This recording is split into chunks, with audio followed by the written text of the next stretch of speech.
Praise the Lord. கர்த்தர் ஆசீர்வதிக்கட்டும். பேதுருடைய வீழ்ச்சிக்கு ஒரு காரணத்தை நாம் இன்னைக்கு தியானித்துக் கொண்டிருக்கிறோம்.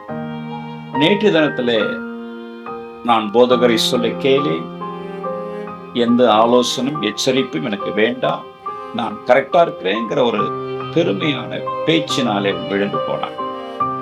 இன்றைக்கு நாம் என்ன தியானித்தோம்னால், ஆவிக்குரிய வாழ்க்கையிலே அவன் பலனற்றவன். இயேசு சொல்றார் 26ஆம் அதிகாரத்திலே, என்னோடு கூட நீங்கள் விழித்திருங்கள், சோதனைக்குட்படாதபடி விழித்திருந்து ஜெபம் பண்ணுங்கள்.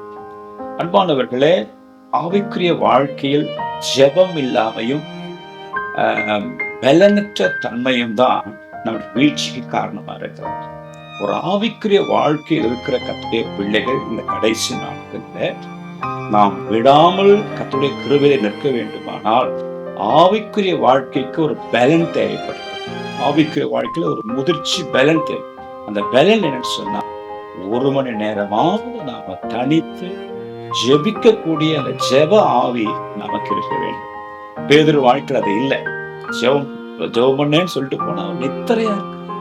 பாருங்க, ஆவிக்குரிய வாழ்க்கையில தரித்திரனா இருக்கக்கூடாது. வெளிப்படுத்த விசேஷ ஒரு சபை குறித்து சொல்றாரு ஆண்டவரே, நீ தரித்திரனும் நிர்வாக்கியம் உள்ளவனா இருக்கிறத உணராம நான் நல்லா இருக்கிறேன், சர்வனா இருக்கிறேன்னு சொல்றேங்கிறார்.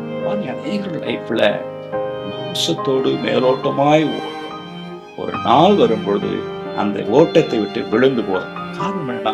ஆவிக்குரிய வாழ்க்கையின் எளிமை, அதாவது தரித்திரமான நிலை.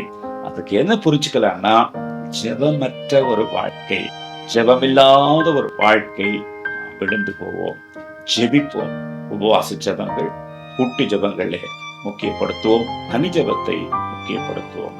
God bless you.